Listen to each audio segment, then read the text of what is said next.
Forget the Olympics. This is China's most spectacular extravaganza.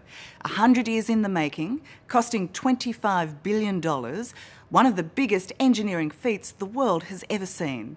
And according to its critics, an environmental disaster on a monumental scale. The Three Gorges Dam is certainly a sight to behold, a massive wall of concrete spanning the mighty Yangtze River.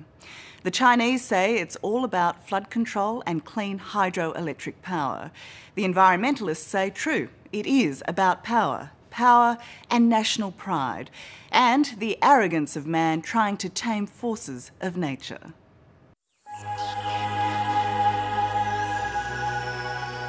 The magnificent Yangtze, more than 6,000 kilometres long, it's the third largest river in the world. Cutting through steep cliff faces shrouded in mist, this journey is one of life's great experiences. But the Yangtze is not only spectacular, it's also a lifeline to 400 million Chinese. That means its waters are busy with barges and its shoreline littered with industry, making the Yangtze not only one of the mightiest, but sadly also one of the most polluted rivers in the world. I hope you like travelling by boat. My guide, Gronya Ryder, knows rivers. She's a water resources engineer who's been coming to the Yangtze for the past 20 years. This is such a beautiful setting. The water looks great. Would you swim here or drink it? Well, it's a little bit green. There's a lot of algae. I wouldn't swim in it, wouldn't drink it. We're in a small boat to travel up one of the Yangtze's many tributaries. Even away from industry, towns and cargo ships, this part of the river is in strife.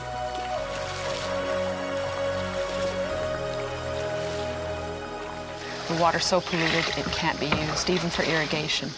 That's like looking out to a huge sea and not being able to drink a drop of it. Oh yeah, it's a real mess. For Gronya, at the heart of this river crisis is the very monument China hails as its greatest engineering achievement. The Three Gorges Dam, the biggest dam in the world. A reservoir 600 kilometres long, almost smack bang in the middle of China. I think the Three Gorges was a political dream. Was there an element of proving to the world this could be done, despite the criticism? Yes, I think there was an element that that China would prove that it was a modernized nation. They're very proud that it's the world's largest dam.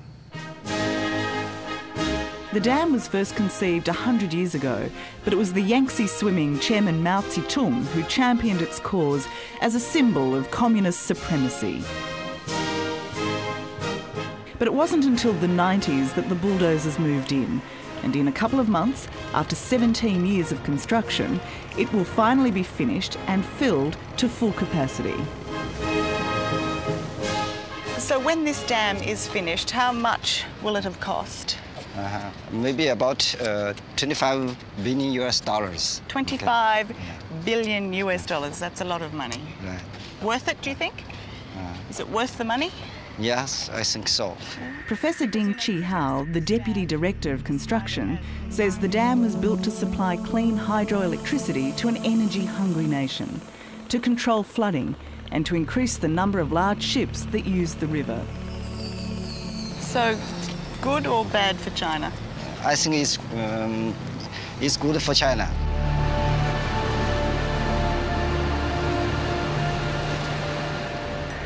At its peak, 28,000 people helped build this engineering marvel.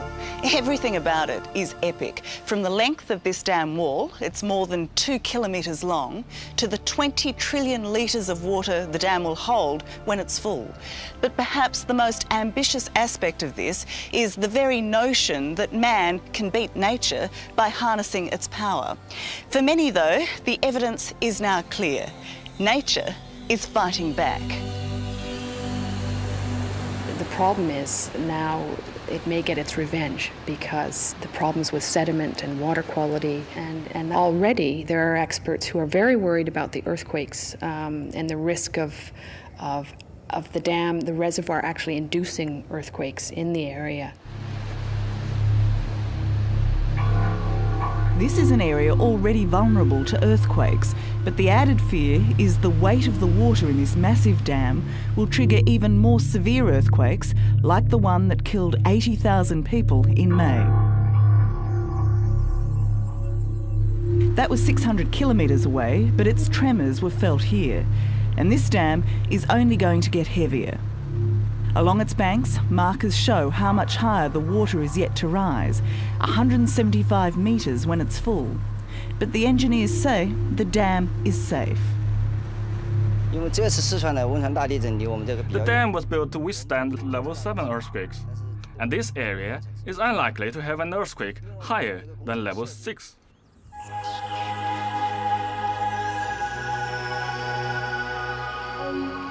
It's certainly spectacular countryside up here, isn't it?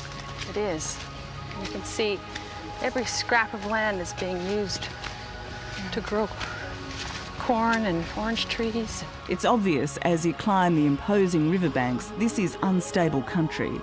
It's always been prone to landslides, but since the dam started to fill in 2003, there have been nearly 2,000 rockfalls. In response, whole villages have been moved, some more than once, and the dam builders have had to reinforce hundreds of kilometres of shoreline.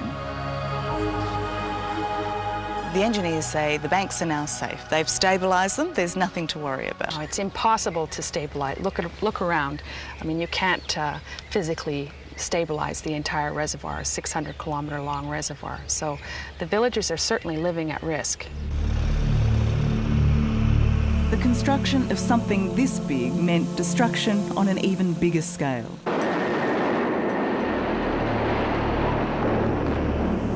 Apartment blocks, shops, schools, entire cities were blown up to make way for the rising water. Adding to the toxic soup, 1,600 factories and mines were also drowned.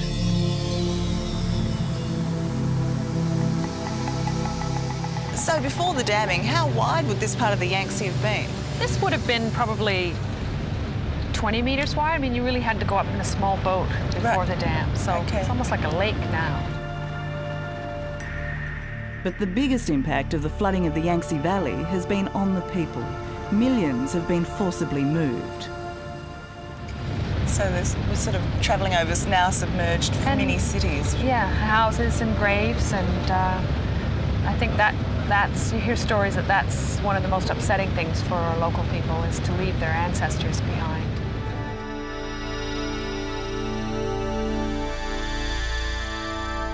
When the dam level reaches its full capacity of 175 metres, this ancient city of Fengdu will be spared, but only just. The area around here will become an island and a reminder of all that's been lost. For when the dam is filled later this year, countless more villages will be submerged, and all up, more than 4 million people will be displaced.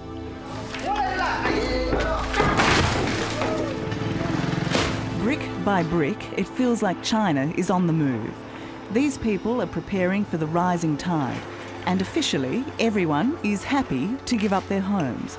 Just ask the Minister for the Three Gorges Dam, Song Yun-cheng. They are now being settled in newer cities, and so the dam is simply urbanization of the region, giving its people hope and a brighter future. Do you accept, though, that after generations of farming, that these people may not want to be urbanised? This is not what they want. Most people understand that it's for the greater good, and they are happy to leave, to move to another region. It's about now you're reminded you're in a communist country.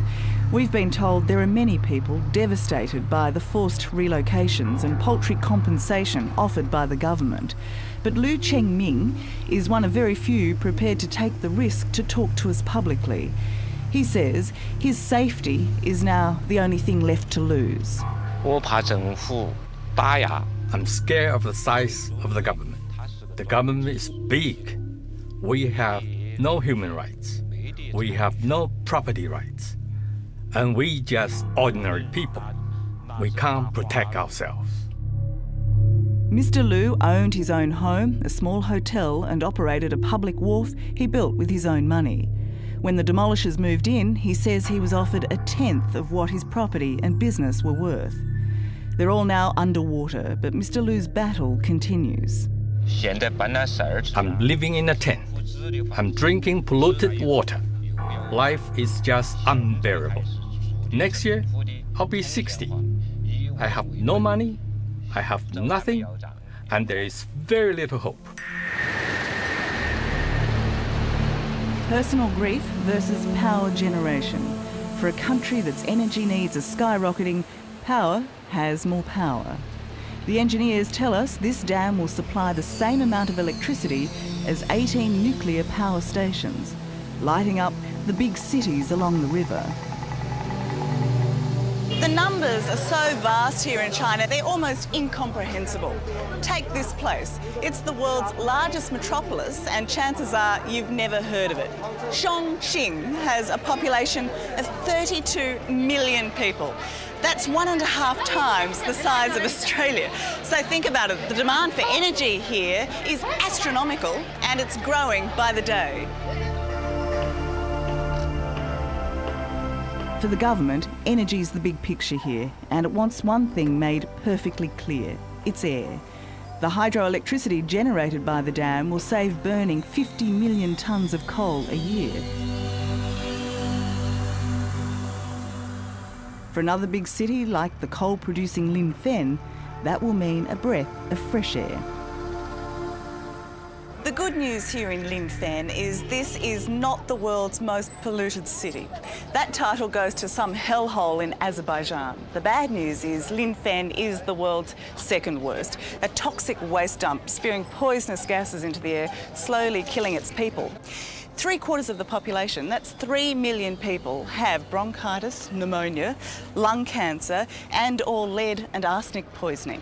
So it's little wonder they're desperately trying to switch off some of the coal-fired power stations around here.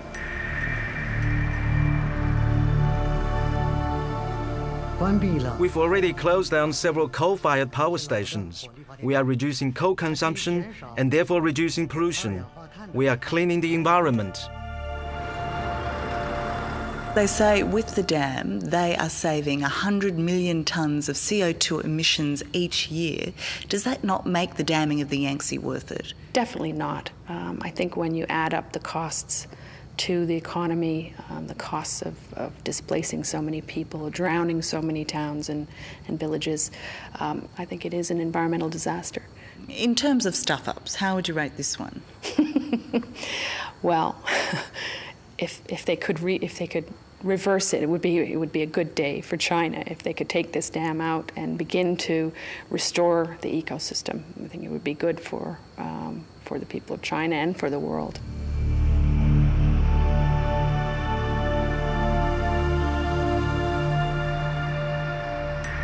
As an engineer who's worked on it, do you think it will be pulled down one day? When you are building a dam like this, there are many different views about it. But I think it was really worthwhile, and I think it's here to stay. For its supporters, the Three Gorges Dam is a testament to man's determination. To its critics, it's a folly, showcasing man's supreme arrogance. The gamble is the very future of the Yangtze River. So, to date, man has been successful in harnessing nature here on the Yangtze. It's not a matter of man harnessing nature. Man and nature are trying to work together. Well, that's a very big concrete wall standing in the way of nature. I prefer to think of it as using nature, not destroying it. Do you see anything good coming out of the Three Gorges Dam? Are there any benefits?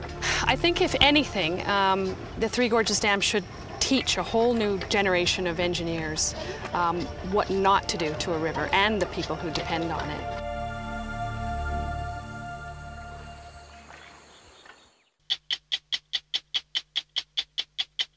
Hello, I'm Tara Brown. Thanks for watching. To keep up with the latest from 60 Minutes Australia, make sure you subscribe to our channel. You can also download the 9Now app for full episodes and other exclusive 60 Minutes content.